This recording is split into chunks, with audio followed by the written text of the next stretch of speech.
Is water an element और a compound. जो हमारा वाटर है वो हमारा एलिमेंट है या फिर कंपाउंड है, हमें इसके बारे में पता करना है। तो हमें पता है जो वाटर का फॉर्मूला है वो क्या है, H2O।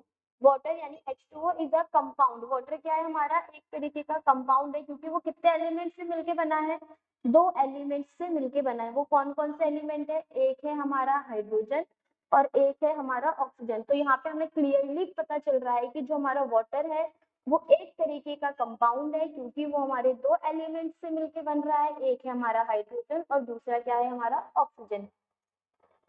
अब इसमें देखेंगे जो हमारा हाइड्रोजन और ऑक्सीजन है उसका एक फिक्स्ड मास का रेशियो होता है, वो क्या है 1:8। ये हमारा इंपॉर्टेंट है एमसीक्यू के लिए, क्योंकि हम हमसे क्वेश्चन में कभी कभी पूछ लेते हैं सीबीएसई में कि बताओ जो हमारा H2O है उसमें मास का रेशियो क्या है, तो हमें कितना याद रखना है, वो है हमारा 1:8। अब ये 1:8 आया कैसे, तो अब देखो सबसे पहले इसमें क्या बोल रखा है, the atomic mass unit. AMU का क्या मतलब होता है, एटॉमिक मास यूनिट। ये हम चैप्टर नंबर 3 में पढ़ेंगे कि ये एएमयू आया कैसे। तो जैसे हम किसी भी चीज को नापते हैं, अगर हमें कोई भी लिक्विड नापना है, फॉर एग्जांपल अगर हम मिल्क को नापते हैं तो हम उसे लीटर में नापते हैं। सेम अगर हमें कोई लेंथ को मेजर करना है तो हम कौन सी यूनिट का यूज करते हैं, मीटर। अगर हमें कोई मास को यूज करना है तो हम क्या यूज करते हैं, केजी या फिर ग्राम। तो यहाँ पे भी क्या कर रखा है, एटॉमिक मास यूनिट। यहाँ पे हम एक एटम के मास को मेजर करते हैं तो उसकी एसआई यूनिट क्या होती है, एएमयू। तो हमें इसकी फुल फॉर्म को भी यहाँ पे अच्छे से ध्यान रखना है कि एएमयू की फुल फॉर्म क्या है, एटॉमिक मास यूनिट। अब यहाँ पे क्या बोला गया है, the atomic mass unit of hydrogen H is 1 AMU।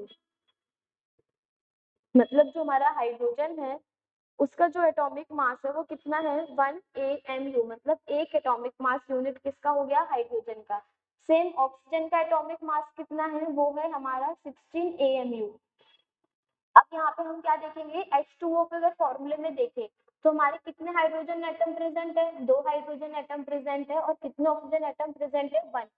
H2O के अंदर हमारे दो हाइड्रोजन प्रेजेंट है और एक क्या प्रेजेंट है, ऑक्सीजन। अब अगर हम मास रेशियो के बारे में बात करें, hydrogen to oxygen in water, मतलब हाइड्रोजन के कंपेयर में ऑक्सीजन के मास को रखे वाटर के अंदर, तो हम क्या पाएंगे, देखो ऊपर हमें किसको रखना है, हाइड्रोजन को। नीचे हम ऑक्सीजन के बिहाफ पे निकाल रहे हैं तो हमारा क्या आ गया, ऑक्सीजन। हाइड्रोजन का मास हमें पता है कितना है, 1। सेम अगर यहाँ पे हम मास की बात करें ऑक्सीजन की, वो कितना है, 16। अब हमें यहाँ पे काउंटिंग पर ध्यान देना है या फिर नंबर्स पर ध्यान देना है। H2O के अंदर हमारे हाइड्रोजन कितने प्रेजेंट है, वो है हमारे 2। और वहीं अगर हम ऑक्सीजन की बात करें तो ऑक्सीजन हमारे कितने प्रेजेंट है, 1। 1 से 1 हमारा कैंसिल हो जाएगा, देन 2 1 आर 2 एंड 2 8 आर 16। तो रेशियो कितना आएगा, 1/8 यानी 1:8। जो हमारा किसका रेशियो था, मास था, वही हमने निकाला है। हमने क्या करा, हाइड्रोजन के मास को ऑक्सीजन के मास से डिवाइड करा और हमारा आंसर कितना आ रहा है, 1:8।